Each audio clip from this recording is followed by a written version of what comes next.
Stock with में आपका स्वागत है सर। आज बात करते हैं अवेंटल लिमिटेड। एक कंपनी है अवेंटल लिमिटेड, उसका फंडामेंटल एनालिसिस करते हैं, चार्ट एनालिसिस करते हैं और ये देखने का प्रयास करते हैं अगर सारा कुछ फंडामेंटल कंपनी का ठीक है तो कंपनी को हमें किस प्राइस पे लेना है, तो सारा कुछ देखने का प्रयास करेंगे। और सबसे पहले इसके लिए चलते हैं इसकी वेबसाइट पे।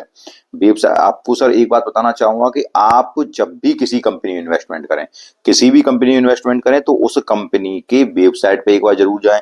कंपनी क्या काम करती है, कैसा काम करती है, उसके बाद कंपनी का फंडामेंटल देखें। अब मैं अगर आप ये सोचते हैं कंपनी का फंडामेंटल देखना कठिन है, तो मैं आपको जो फंडामेंटल बताता हूँ बिल्कुल सिंपल तरीके से बताता हूँ, सारा कुछ बताता हूँ। अगर आप लगातार मेरे वीडियो को देखेंगे तो आप भी अपनी कंपनी के, जिस कंपनी को आप लेना चाह रहे हैं उसका फंडामेंटल करना अपने आप सीख जाएंगे।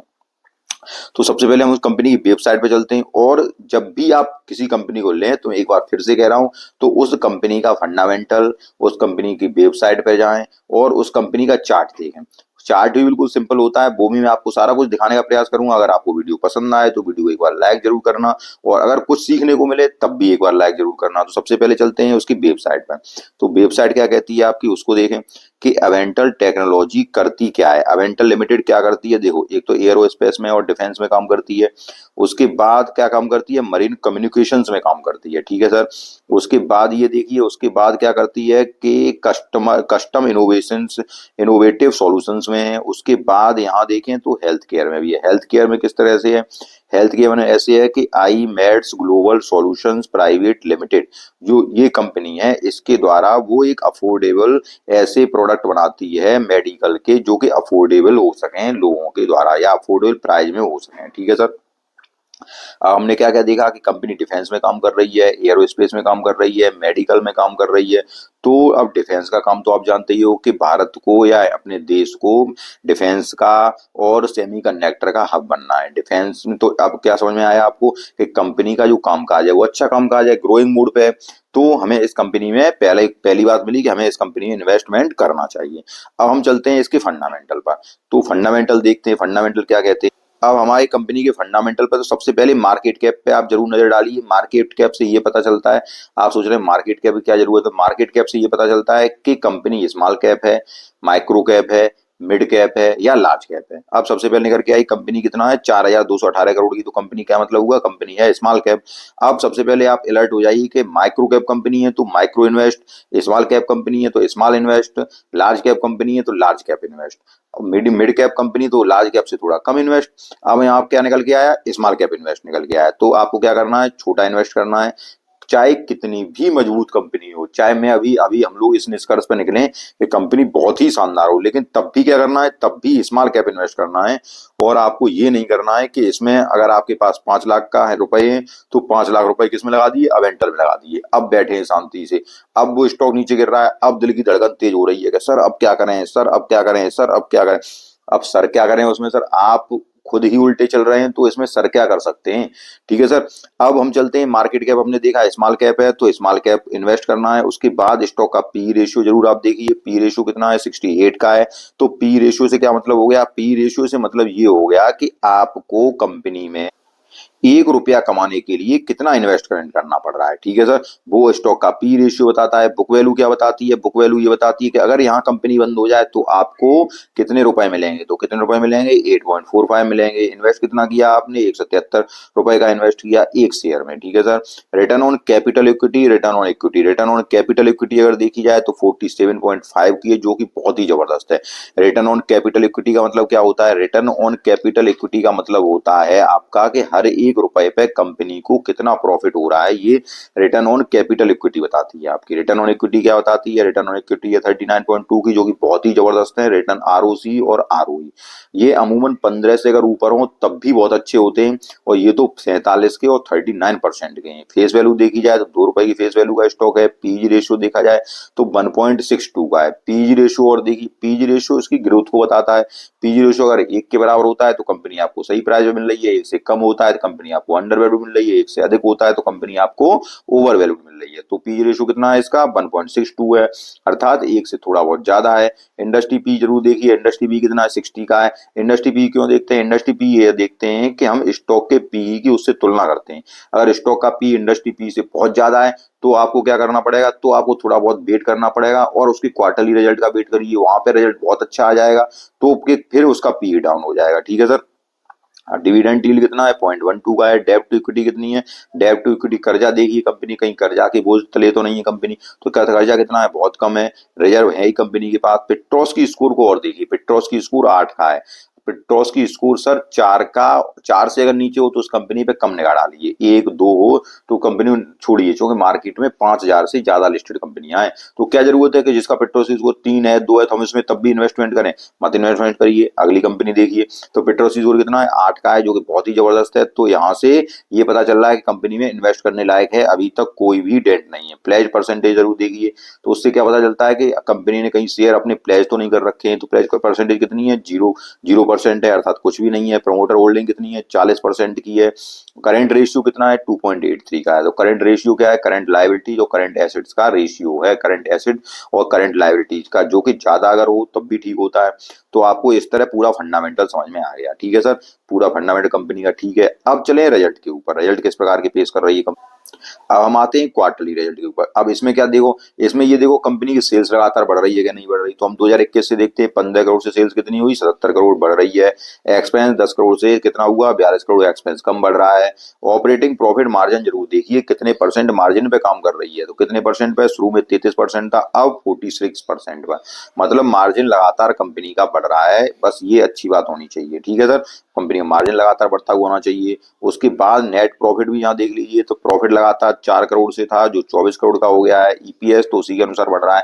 तो क्या देखा हमने, थोड़ी बहुत चीजें देखी, उससे ही हमें आइडिया हो गया कि कंपनी यहाँ से अच्छा प्रदर्शन कर रही है। साल दर साल का अगर देखें तो साल दर साल में सेल्स देखिए लगातार बढ़ रही है। ठीक है सर, 230 करोड़ पे आ गई है 43 करोड़ से। और यहाँ पे भी ऑपरेटिंग प्रॉफिट मार्जिन अगर देखें तो 24% का ऑपरेटिंग प्रॉफिट मार्जिन 41% पे आ गया है, जो कि ग्रोइंग मोड में है। अब यहाँ देखा जाए नेट प्रॉफिट देखा जाए तो पहले नेट प्रॉफिट 1 करोड़ का कभी हुआ करता था, अब वो 62 करोड़ पे आ गया है। क्या जबरदस्त प्रदर्शन है कंपनी का। ईपीएस देखिए तो ईपीएस भी बढ़ रहा है। तो सारा कुछ अच्छा है सर कंपनी में। उसके बाद कंपाउंडेड सेल्स ग्रोथ 3 साल की 42%, कंपाउंडेड प्रॉफिट ग्रोथ 3 साल की 54%, एससी स्टॉक सीएजीआर 3 साल का 132%, रिटर्न ऑन इक्विटी 3 साल की 33%। बहुत ही जबरदस्त है, कोई भी कंपनी में डेंट नहीं है। आप थोड़ा बैलेंस शीट पे भी नजर डाल लो, तो बैलेंस शीट क्या है, बैलेंस शीट रिजर्व कितने 157 करोड़ के हैं, कर्जा कितना है 17 करोड़ का है, टोटल लायबिलिटी 270 करोड़ की है, जिसको उसने बांट कैसे रखा है कि कर्ज काम काज जो चल रहा है वो आपका 20 करोड़ का है, फिक्स्ड है कंपनी के पास 49 करोड़ के इन्वेस्टमेंट कर रखा है, और अदर एसेट्स हैं कंपनी के पास। उसके बाद आप रेशियो जरूर देखिए, रेशियो से आपको क्या पता चलता है, रेशियो से डेब्टर डेज हुए, इन्वेंट्री डेज हुए, डेज पेबल हुए, उसके बाद कैश कन्वर्जन साइकिल हुआ। ये कंपनी की वो कहानी कहते हैं जिससे आपको ये पता चलता है कंपनी का कामकाज कितने दिनों में चल पा रहा है, लेन देन वाले जो जिनसे कंपनी ने पैसा उधार लिया है उनको कितने दिनों में दे पा रही है। तो इनसे सारा कुछ हमें पता चल जाता है। ये 90 दिनों के अंदर होने चाहिए। अब यहाँ देख लीजिए, ये 104 दिन, 219 दिन, 28 दिन, 295 दिन। अब कैश कन्वर्जन साइकिल को और इन्वेंट्री डेज को भी कंपनी को मेंटेन करना होगा। जब इनको और मेंटेन कर लेगी तो कंपनी और भी ग्रोइंग मोड पे चली जाएगी। तो सारा कुछ ठीक है, कोई दिक्कत की बात नहीं है। थोड़ी बहुत कमी है तो वो कंपनी धीरे धीरे दूर करेगी। अब यहाँ पे चलते हैं, पैटर्न देख लीजिए, शेयर होल्डर पैटर्न। प्रमोटर के पास 40% का माल है, एफआईआई ने थोड़ा सा माल बढ़ाया है, डीआईआई ने थोड़ा सा माल बढ़ाया है, पब्लिक के पास 59% की होल्डिंग है। ये यहाँ थोड़े आप और अलर्ट हो जाएगी।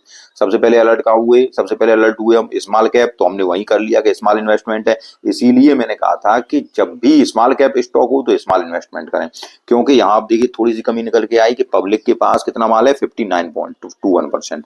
तो आपको स्मॉल इन्वेस्ट करना है और फिर आपको कोई भी प्रॉब्लम नजर नहीं आएगी, क्योंकि स्मॉल इन्वेस्ट करेंगे अगर वो थोड़ा नीचे भी जाएगा तो आपको दिक्कत नहीं आएगी। ठीक है सर, इसीलिए मैंने आपसे पहले कहा था कि आपको क्या करना है, आपको उसी प्रकार से मार्केट में इन्वेस्टमेंट करना है। मार्केट के कुछ नियम होते हैं, उसी के अनुसार आपको इन्वेस्टमेंट करना है। अब आपको सारी बात समझ में आई। अब हम चढ़ते हैं इसके चार्ट के ऊपर। चार्ट क्या कहता है, चार्ट देखते हैं। अब देखिए, अब हमारी कंपनी के चार्ट के ऊपर, चार्ट आपको कहाँ देखना है, चार्ट आपको देखना है ट्रेडिंग व्यू की वेबसाइट पे और इन्वेस्टिंग.com पर। यहाँ पे आप चार्ट देखिए। सर आपको जैसे कुछ नहीं आता है तब भी आप चार्ट देखिए। चार्ट अगर आप देखेंगे तो चार्ट से आपको क्या पता चलेगा कि आपको कुछ ट्रेंड तो समझ में आएगा। यहाँ देखिए स्टॉक लगातार ऊपर की ओर चल रहा है, ये ट्रेंड देखिए। ट्रेंड कैसे समझ में आएगा, वहां पे एक ट्रेंड लाइन डालिए, ट्रेंड समझ में आ जाएगा। अब यहाँ पे आप अगर देखें तो ये स्टॉक लगातार ऊपर की ओर चल रहा है। अब यहाँ पे ये स्टॉक कंसोलिडेट कर रहा है, तो कंसोलिडेट कर रहा है। तो ये कल की डेट में स्टॉक आया था कितनी प्राइस पे, 163 की प्राइस पे, जो कि ये देखिए एक बड़ी कैंडल है ये। और ये बड़ी कैंडल के बिल्कुल टॉप पर स्टॉक आया था, जो कि यहाँ इसका आधार था या बेस था। वहीं पे स्टॉक आया 163 पे, वहीं से स्टॉक में रिवर्स हो गया, वहीं से बाइंग आ गई स्टॉक में। सर ये चार्ट पैटर्न मैं आपको और समझाऊं कि ये चार्ट पैटर्न क्यों काम करते हैं। ये सर चार्ट पैटर्न सब इसलिए काम करते हैं क्योंकि सब लोग इन चार्ट को देखकर ही बाइंग करते हैं। अब यहाँ क्या था, बेस था यहाँ पे, तो यहाँ आपको सबको समझ में आता होगा, जो चार्ट देखते हैं तो कि यहाँ पे बेस है तो वहीं पर खरीदारी हो जाती है। तो इसलिए ये चार्ट बिल्कुल सही काम करते हैं। वैसे स्टॉक मार्केट में कुछ कुछ भी निश्चित नहीं है, लेकिन चार्ट इसीलिए निश्चित हो जाता है, क्योंकि चार्ट इसलिए सही हो जाता है क्योंकि सब लोग चार्ट ही देख रहे हैं, उसी के अनुसार सब लोग बाइंग कर रहे हैं, उसी के अनुसार सब लोग सेलिंग कर रहे हैं। अब क्या हुआ, यहाँ 163 का इसका बेस बना। जब 163 का बेस बना तो अब आपको क्या करना है कि अगर स्टॉक फिर से 163 पे आ जाए तो आपको फिर से क्वांटिटी ऐड करनी है। अभी आप कितने पे है, 173 पे है, बिल्कुल सही प्राइस पे है। यहाँ क्वांटिटी ऐड करिए, थोड़ा नीचे आता है तो क्वांटिटी ऐड कर दिए। धीरे धीरे आपको इन्वेस्टमेंट करना है, धीरे धीरे आप क्वांटिटी ऐड करते रहिए और स्टॉक यहाँ से आपको बम्पर रिटर्न देगा। अब आपको जो शॉर्ट टर्म के लिए आते हैं, ये तो इन्वेस्टमेंट का तरीका है। शॉर्ट टर्म के लिए आते हैं उनको कहाँ ऐड करना है, उनको ऐड करना है 200 के ऊपर जब निकल जाए। जो शॉर्ट टर्म के लिए आते हैं महीना 2 महीने के लिए, वो क्या करेंगे, वो 210 रुपए के ऊपर निकले आप उसको ऐड कर लीजिए, स्टॉक आपको 300 रुपए बहुत जल्दी दिखा देगा। ठीक है सर। लेकिन अभी क्या करना है, अभी आपको इन्वेस्टमेंट करना है, इन्वेस्टमेंट करना है, इन्वेस्टमेंट के तरीके से करना है। तो 173 पर ऐड करिए, थोड़ा नीचे आए फिर ऐड करिए। बेस यहाँ पे कहाँ है, बेस 165 का है। उससे अगर स्टॉक अगर वैसे नीचे जाएगा नहीं, अगर मार्केट में कभी भारी सेलिंग हो जाती है तब भी मुझे नहीं लगता कि स्टॉक जाएगा नीचे। लेकिन बाई चांस अगर स्टॉक नीचे जाए तो अगर आपको कभी 140 रुपए की प्राइस पे मिल जाए तो वहां पे आप भर भर के क्वांटिटी बाइंग कर लीजिए। अभी स्टॉक में कोई भी दिक्कत नहीं है। तो मैंने सर सारा कुछ आपको एवेंटल का सारा कुछ बताने का प्रयास किया। अगर सारा कुछ समझ में आया हो, मैं आपको अच्छी तरह समझा पाया हूं, तो वीडियो को एक प्यारा सा लाइक दीजिए और कमेंट करिए। उसके बाद स्टॉक को कल के ट्रेडिंग सेशन में लेने का प्रयास कीजिए। तो तब तो मिलते हैं नेक्स्ट वीडियो में, तब तक के लिए नमस्कार। और हाँ, मैंने संडे को मैं लाइव लाइव सेशन में जरूर आऊंगा एक बार, लगभग दिन के 12 बजे से। और लाइव सेशन में आके आपकी जो प्रॉब्लम्स हैं आप मुझे पूछ सकते हैं, उनको मैं सॉल्व करने का प्रयास करूंगा। तब तक के लिए नमस्कार।